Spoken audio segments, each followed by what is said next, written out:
Hi everyone, welcome to my channel, Pat Winter Gatherings. Today I'd like to share a little fun news and share a journal with you. Happy New Year.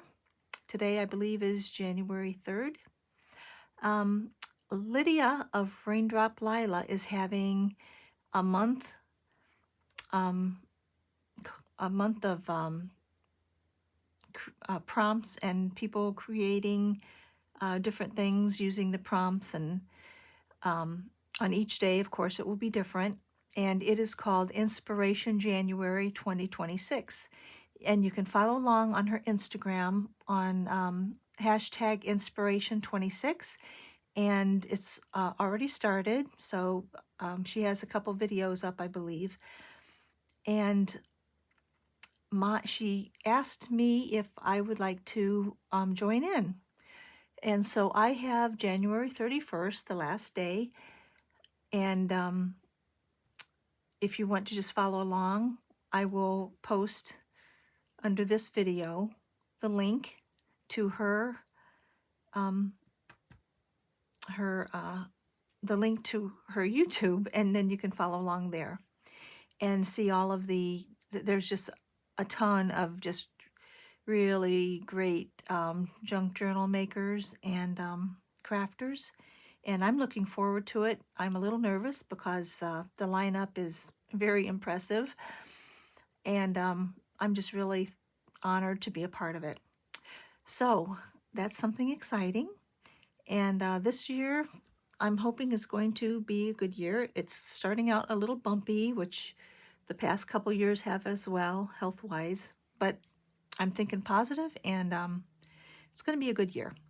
So let me start with this hardcover journal that I created. I purchased Paris in Patina and Perfume kits from Sweet Pea Curiosities, and I was going to do a neutral journal, but then somehow along the way, pansies popped in my mind, and I was digging for some fabric and found this piece of an older piece of crazy quilting that I had started as a sample for one of my classes. So I just finished it up by adding a few silk ribbon embroidered pansies and just a couple of extra little things. So that turned into my cover.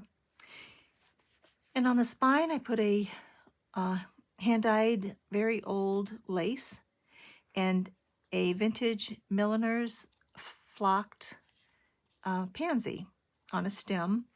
And then I took some, to attach it, I just sewed it on with a large eyed needle and some sari silk, because it looked like the stem anyway, so I just kind of twisted it up and then came back down, tied a little bow at the end.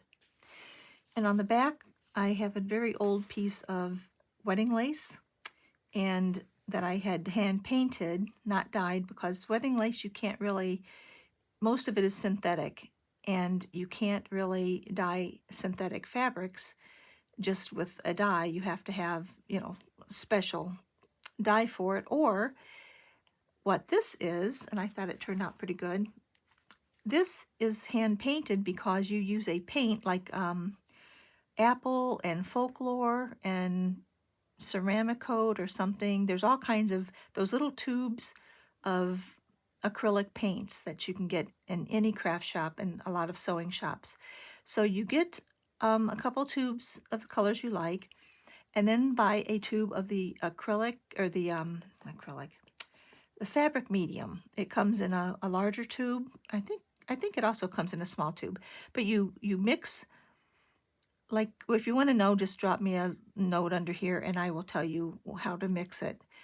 Anyway, you just dip your lace in there and until you get the results you want, and it dries permanent. You can iron over top of it just to set it, but it doesn't even need set because of the fabric medium, or texture medium, they also call it, I believe. Anyway, you do get a result that is washable, permanent, and like I said, it's not a natural fiber, so it does not take a regular dye. So with that being said, I use the little clippy thing, and let's get into it. So as you can see, it's got the neutrals from Sweet Pea Curiosities. The other designers I use for like the pansies, and I also bought some Nightingale Craftery had little envelopes that were filled with pansies, and I used those for pockets throughout. And then I used some stuff from J. Lilu and Blossom Paper Art. I believe I got stickers from her. And Dear Julie Julie and Double Helix Digitals. So let's get started. All I did was just use some real lace because this Paris and Patina is just filled. These pages are just layered. This is just all layered with lace that just looks like it's dimensional, and these beautiful ladies. So all I did basically was add some pansy ephemera and stickers. And on each page I did put either a vintage trim like this crocheted rickrack, or I put a lace. So I got this little envelope. I was going to bring the book over. It's a book of letters, and it actually has little letters on some of the pages and big letters, but this envelope was on there. This is the size. It's just a small, cute little size. So I took it apart and made myself a template and cut them out of some coffee stained paper because I just thought it's a cute, I love miniature stuff. And inside is just a vintage music sheet of pansy lovers. And you can write on the back, it was blank. But I just love that little envelope, a little pansy sticker. And this was a greeting card from a friend, and I took the front of it off and used it as a pocket from several years ago. Just put in a couple of journaling cards, a little pansy sticker on it. I went crazy with the pansy stickers, but I'm okay with that. And this is a little piece of washi from Amity Bloom, and it holds together this vintage from 1936 letter that has the actual letter inside just for fun. Well, it's in there. And this is one of the Nightingale Craftery that I was talking about, the little envelopes that I used as pockets. And I just put a few cards in there to journal on.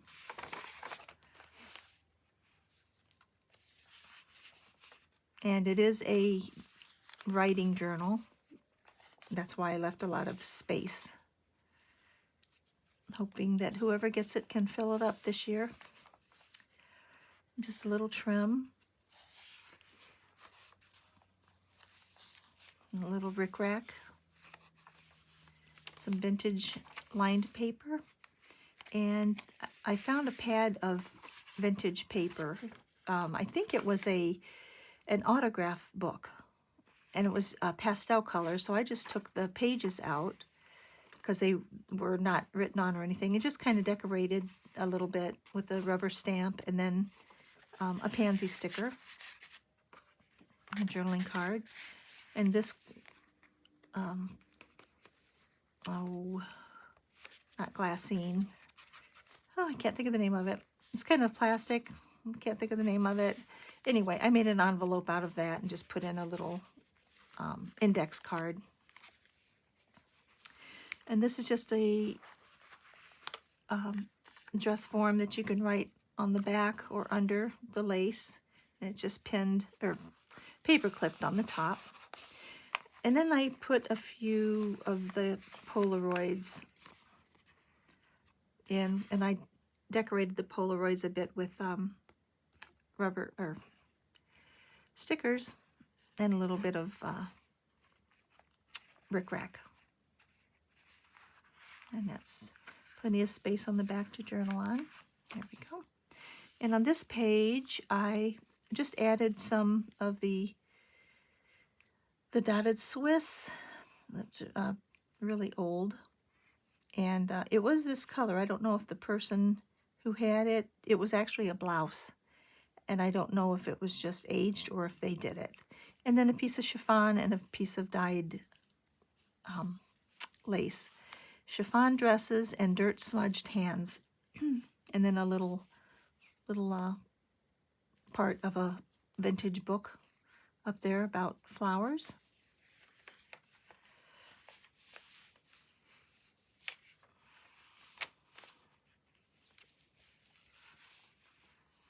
See, these papers are so pretty. They just look like you can touch the lace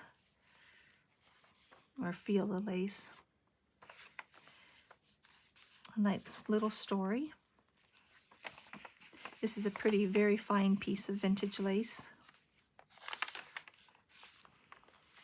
And under this dotted Swiss pocket, I cut this out of a book. I don't know if it was The Language of Flowers, but it's like one of those gift books that you get that has the nice semi-gloss pages that are thick. And in the back, I just put a little fussy cut pansy and a card, a little journaling card.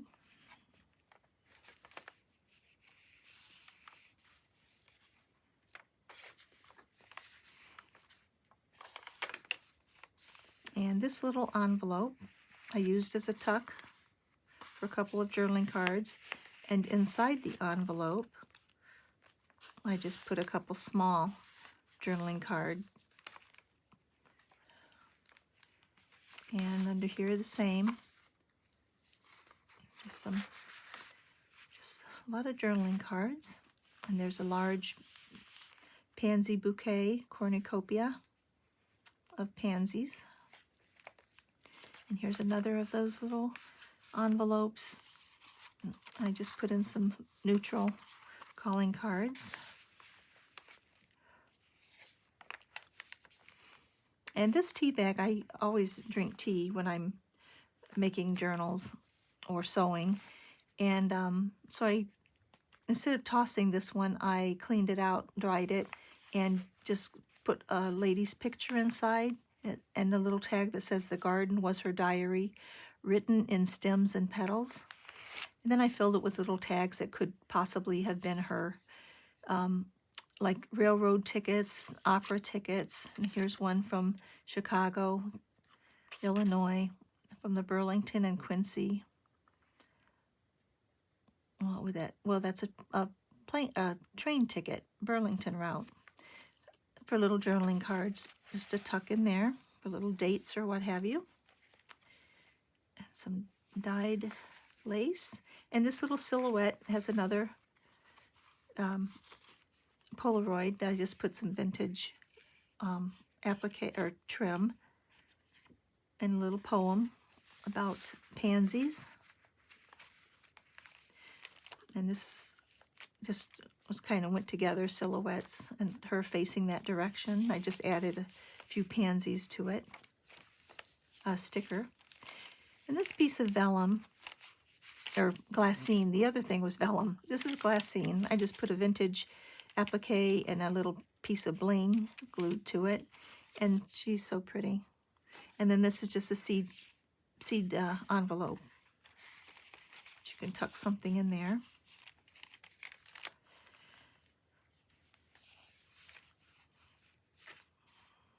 I love all the laces. That's what I was going to do, was all neutral and just fill it with laces. But once I thought of the pansies, got in my head, and I just had to print out a bunch of stickers and just go for it. And here's another silhouette, a pretty pansy card, a nice journaling card.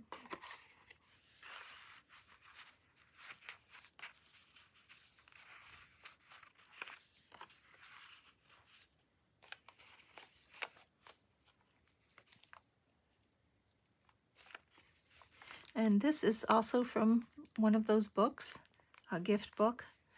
And it's just a flip down for more journaling space. And this is a dried pressed pansy from my garden, a memory preserved.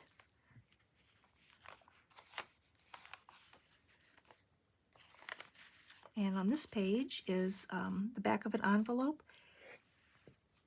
and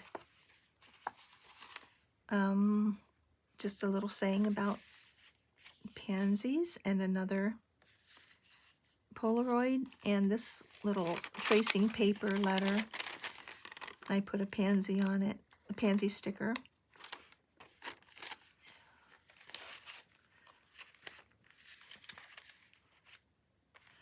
And this envelope, I have tucked in a few cards for journaling.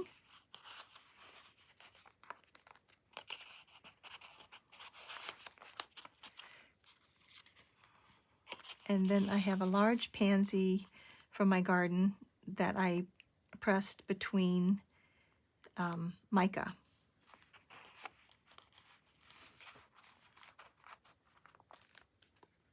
Pressed between the pages of time.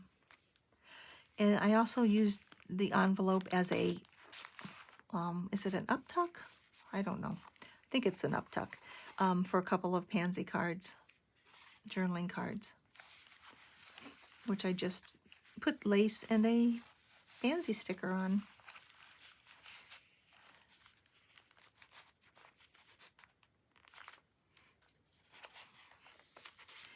And I used this check as a belly band for this envelope, which I also put a dried pansy on from my garden, gathered in the Heart's Garden.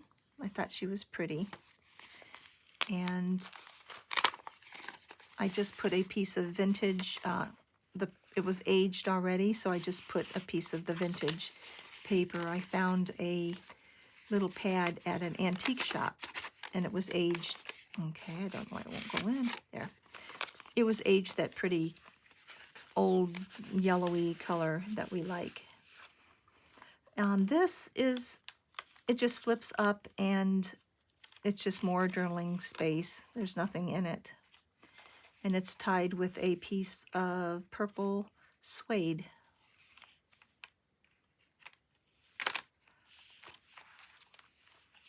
And another envelope with a nice large journaling card. A pansy, a little poem or a little saying about pansies. And this pretty little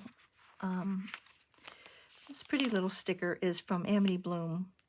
When you buy her bloom tape, she sends you a packet of little goodies she kind of tosses in with the order. And this was one of them. And it's so pretty. It's just so realistic. I just had to put it in here on the coffee dyed paper. And another envelope with a letter from an old school reader. This is a second reader. And then some journaling cards. And this Raindrop Lila, she has these paint swatches or color swatches in her shop, Raindrop Lila.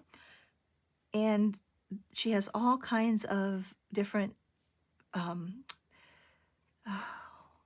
diagram, or what am I trying? For paint swatch, instead of the rectangular or the square or the circular, places where you put your paint, she's got these beautiful diagrams, all different kinds, and several pages in her Etsy shop. That's Raindrop Lila. So I just actually purchased that and printed it out just before I started this this video, and made them up real quick because I thought they were perfect. So I'm going to have fun later printing off a bunch of them and just doing different colors that I like to work with, and I'll have them on hand. I'm going to try to print a lot of them on to the paper or watercolor paper, which actually works, surprisingly. This is a piece of sari silk that has a little bit of gold shimmer in it, a little bit of metallic threads, and I thought that was pretty to put on here. And this little pocket is a vintage applique. Let's see. Just a vintage sheer applique. It was in a strip, and I wanted to put it in here to use as a little tuck. And I just put some neutral cards in it. and a little pansy card. And this glassine page has some tatting, very special tatting of one of my friends that had passed away a couple of years ago, but she would love to know that I was using her tatting. She had a crazy quilt shop in Michigan, and she, her last year, she did a ton of tatting, and I do have a lot of it. If anybody wants some, it's more than I am going to ever use, but it's very unusual like that. And then, anyway, if you want some, let me know. And this is just a trim, just a very common trim. It looks so much like the vintage trim that I got at Tinsel Trading years ago, but this is just a replica, a newer version, but it's still, I love it. It's still petite, and it's just pretty. And this was an old envelope that, that comes in the mail, and I just covered it, collaged over it, and this is a photo copy of a section of a crazy quilt piece that I had made several years ago. Because it was purple, I put it in here, but I printed on lines on the back so you can actually write on it. Well, you could write on it if it's blank too, but it just adds a little more detail. And that just tucks in there. And I put a little bit of bling on this lace, little shimmer. And that just has a sticker on it. And under this pansy fussy cut, I used it as a tuck on the back of this swan page. It's a card. I just use it as a pocket. I just put a couple small journaling cards. I need to put something in there. I have to find something for that. And on the back cover, I put another fussy cut pansy that whoever buys this, I'm going to write a little thank you note and just kind of stick it in there. But these pages, the Paris in Patina and Perfume, they're just absolutely gorgeous. And there's a lot more. I don't think I even used half of them. Oh, that's a little flower that I put on the end of the tea bag string. So that's it. And I will write below this video the link so you can follow Raindrop Lila's Inspiration January 2026 and see what all the girls are doing. And I hope that you have a wonderful new year. And I'm glad that you stopped by, and I thank you for those who subscribe and those who just stop by for a visit. I appreciate all of you. So thank you very much, and have a great day. Bye-bye.